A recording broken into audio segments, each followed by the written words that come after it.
নমস্কার বন্ধুরা, রান্নার কথা কাহিনীতে সবাইকে স্বাগত। আশা করি সবাই খুব ভালো আছো। এখন আমের সিজন চলছে, বাজারে প্রচুর আম। তো এই পাকা আম দিয়ে আমি আজকে রসগোল্লা তৈরি করব। পাকা আমের রসগোল্লা। আজ আমি এখানে 2 প্যাকেট দুধের রসগোল্লা বানাবো। দুধটা প্রথমে আমি ভালো করে জাল দিয়ে নেব। তার জন্য গ্যাসে একটা কড়া চাপিয়ে দুধটা কিছুক্ষণ ফুটতে দেব। তারপর ভিনিগারের সাথে জল মিশিয়ে ছানাটা আমি কাটিয়ে নেব। তারপর ছানাটা একটা সাদা কাপড়ের উপর ঢেলে নিয়ে কয়েকবার খুব ভালো করে ধুয়ে নিতে হবে, যাতে ভিনিগারের গন্ধ না থাকে। এইভাবে ছানাটা কাটিয়ে নেব। আশা করি বন্ধুরা সবাই জানে, এর আগেও দেখানো হয়েছে ছানা কীভাবে কাটানো হয়। যাই হোক, ছানাটা আমি খুব ভালো করে ধুয়ে নিয়েছি। এখানে আমি একটা মাঝারি সাইজের আম নিয়েছি। একটা আম হলেই আমার এই রসগোল্লাটা হয়ে যাবে।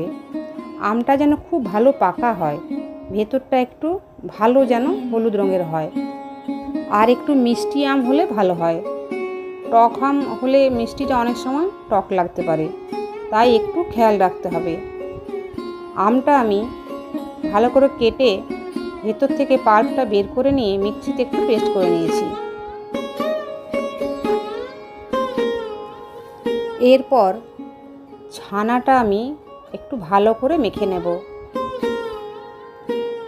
ছানার সাথে আমি দিয়েছি 2 চামচ মতো আমের পাল্প, কারণ আমার যে পরিমাণ ছানা ছিল এতেই এই 2 চামচ পাল্প দিলেই হয়ে যাবে।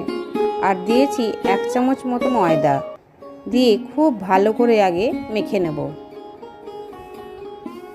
ছানাটা ভালো করে মেখে নিতে হবে।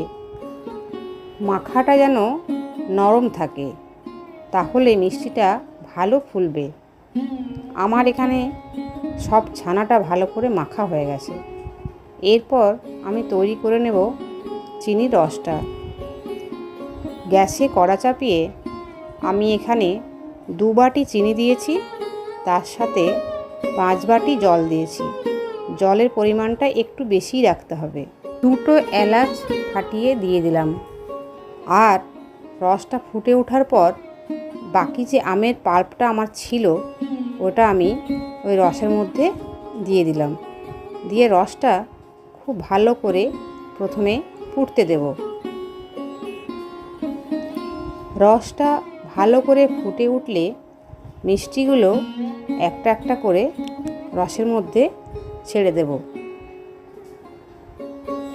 10 থেকে 15 মিনিট মতো ফ্রি হিটে ফুটতে দিতে হবে। মাঝে মাঝে একটা চামচ দিয়ে রসটা নাড়িয়ে দিতে হবে, তাহলে মিষ্টিগুলো উল্টে পাল্টে যাবে।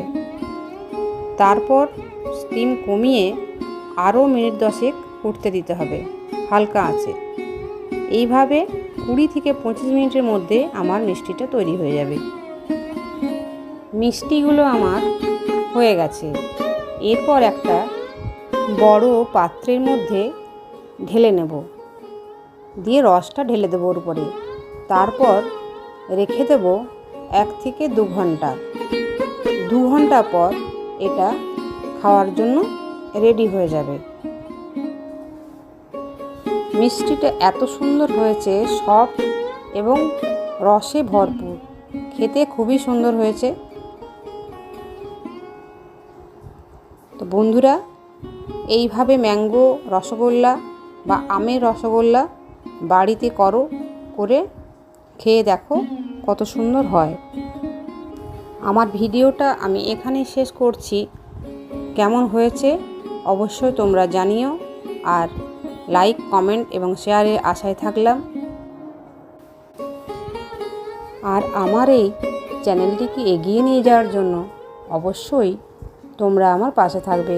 তার জন্য একটা সাবস্ক্রাইব করে দিও।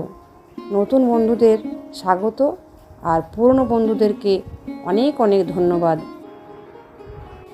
আমার পাশে থাকার জন্য। সবাইকে আবারও অনেক ধন্যবাদ।